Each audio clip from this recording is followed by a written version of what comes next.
Hey guys, bit of a different video here than I usually do on my channel. Today I'm going to have a talk about how to ensure that your relationship with the things that you love, especially music, survives.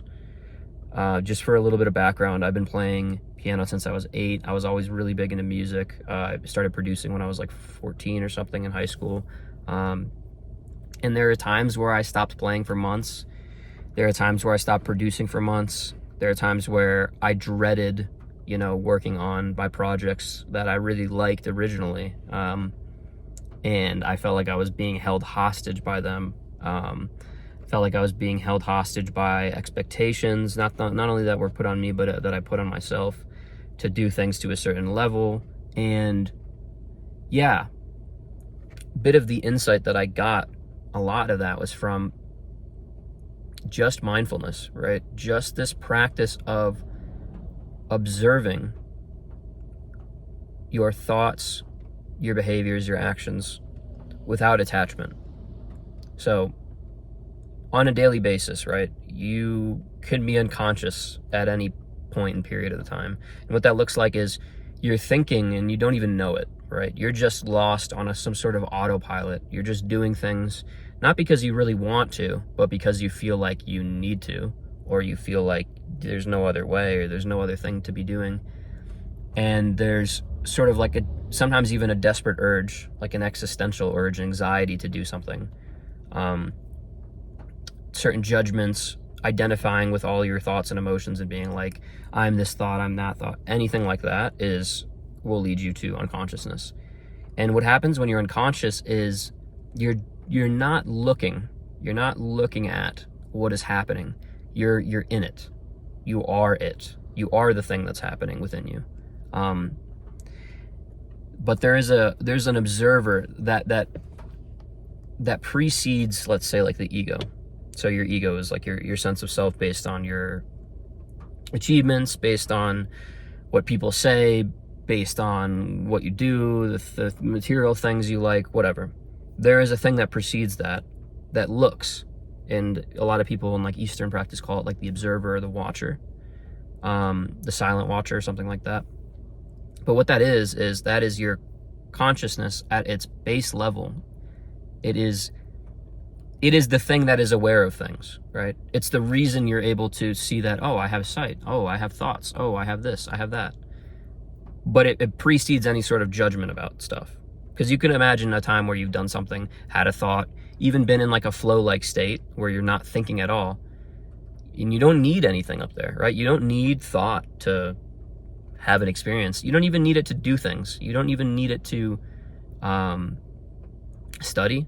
In fact, like sometimes the most efficient things that you do in your life and the most you are is when there is no thought, is when there is no active mind going in this thing. Even practicing performance, especially, right?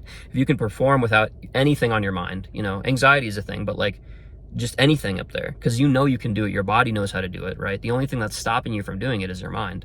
You already played this passage 500 times. You've already done this song a billion times, right? You've already done this skill a million times. You know how to do it. There's only one thing that can stop you, really, and it's your mind.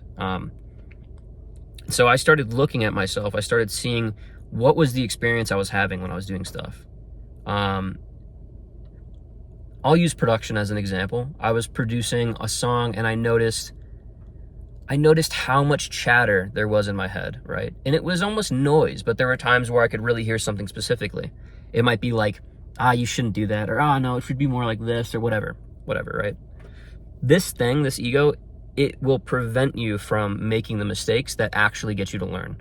It'll prevent you from building your intuition, which is, in a sense, the uniqueness of your sound. The uniqueness of you as a musician, of an artist, is all of those very hyper-specific things that only you are motivated to do. Those things where it's just like, oh, that's cool, I want to figure out how to do that. Like, I want to figure out how to do that, right? Everybody knows the fundamentals, right? But at some point you have to infuse yourself. And what better way to learn creatively, right? The thing that gets in the way of creative learning, from stopping you from practicing, 5 hours a day and loving it, is your mind, is your inner critic, is the expectations of what you should be working on, all of that. Now, I understand some of you might be taking lessons and there's an obligation there, right? But even then is a great practice for mindfulness, because it just lowers the noise and it just makes it so the experience is less of the mind, is less stressful. And I think what you'll find is that, like, as your mind becomes more still, it's easier to lock into things you previously weren't super keen on, because there's just an acceptance about it. You're not resisting to the idea of doing it. But all that being said, I was producing and thoughts were coming up, and the thoughts were of an inner critic. It was saying, I should do this, I shouldn't do that, oh no, you're doing this all wrong, oh no, this project sucks, this sucks, whatever. I said, fuck it, I'm just gonna see what will happen if I just keep ignoring this voice that's coming up and just make what my intuition is telling me to do. And what happened was I ended up making the song. It's unreleased, but it was like a transitional point in like my approach and technique and like a style that I'd been trying to emulate, and I just nailed it. And I listened to it and I was like, oh man, like I was so wrong about this, right? But it's not even that I was wrong. It was that my ego was wrong, right? This inner critic was wrong. This thing that is external from me, right? My being, my very essence knows how to make music. I know, my intuition is the very thing that allows me to do things that are unique, that are only I can do, right? And I think somebody said you are the goat of making your own music, right? Nobody can make your music like you can. But then that made me think. I was thinking to myself, what? So I ignored this thing, right? All of this stuff that usually I thought would like guide me towards like making good music. Like, how did I make good stuff? And then I realized, I was like, it's not the thinking, it's not the judge, it's not the ego that makes the stuff. It's not the ego that even builds the skills. It's really this thing that precedes it. It's the consciousness. It's your being. It's your true self, right? Who you are when you're exactly present, when you're in the flow state, when there's no mind, when there's no thoughts. You're just going, and there's no need for any of it too. You don't need to think about what you need to do, because your being knows, right? That is the thing that is before all of that. So I started paying attention, so I would produce and I would listen attentively. And what happens is I'd start to notice these voices, and I'd notice just that my soul disagreed with them, right? They were just like trying to pull me, trying to get me to do a certain thing, trying to get me to attach to them, trying to push me in a certain direction. And I just saw what would happen if I ignored it. And progressively, I turned ignoring into acceptance, right? So I'm listening, I understand, I acknowledge that I'm having this thought, but I don't feed it. And what happens when you stop feeding it is it starts to go away. And what replaces it is stillness. And with that stillness comes truly enjoying the present moment, truly enjoying what you're doing. Not only that, a certain level of efficiency for your intuition comes about, where it's like you are learning intuitively. And not only that, your intuition is in some sense, it's learning more efficiently. It's getting better faster. Let's say something like that. And eventually those thoughts, that inner critic, it stopped knocking at the door because I just wouldn't answer it. And what replaced that is just like, now when I produce, it's just, man, I'm just like in it and I love it. And the same thing with piano. Like I could play piano 3 hours a day, maybe even 4 hours, maybe longer. You know what I mean? If that was like the only thing I was doing, I could definitely do that and sit down and do it. And it would be a pleasant experience every time. But the thing that would determine whether or not it's a pleasant experience is how present I am and how aware I am of this thing in my mind that's chattering all the time, right? So think about this like an exercise, right? You sit down at your piano, you sit down at your producing, whatever, do anything, right? Pay attention to what is arising in your consciousness. What are the thoughts that are coming up? Sometimes just looking at them is enough to change your perception about them. And sometimes you'll get to a point where it's so laughably stupid or like wrong or not in alignment with yourself that you just laugh it off. It's really silly that you ever followed this thought and listened to it, because it's just it just doesn't serve you. It's just hurtful, to the core of who you are. So sit down at your instrument or whatever it is, your art, doesn't matter.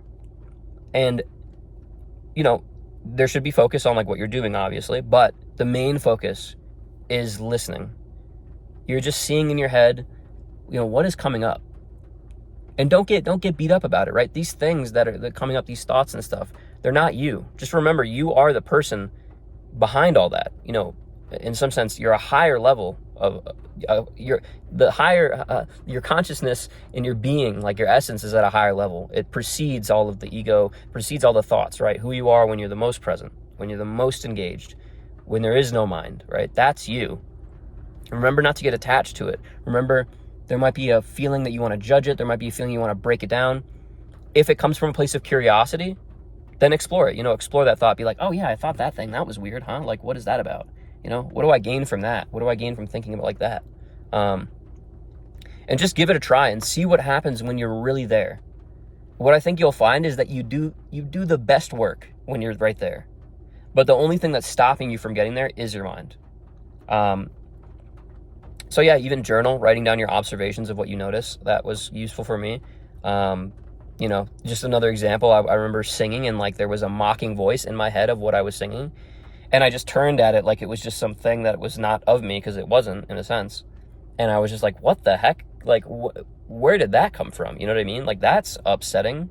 Like, imagine if I entertained that every time I sing. I'm not going to want to sing. Like, it's just going to be unpleasant. You know what I mean? So paying attention to what these thoughts are telling you to do, and notice just how they're taking you out of it, right? They're taking you out of what you love, and they're taking you out of loving it, right? In some sense, your presence, that's where all the joy arises. That's where all the, oh man, I'm just like, I don't even care. It doesn't matter if this is good. It doesn't matter if it's bad. I'm just in it. I am so in it, and I'm loving every second of it. That's where you want to be. So I hope some of that was helpful. Bit of a rant, but if you guys have any questions, just leave comments, whatever. This is something I love talking about. This is something that really just saved my relationship with music from, like I said, taking months breaks to doing it every day. So yeah, thanks for watching, and if you want more videos like this, let me know in the future.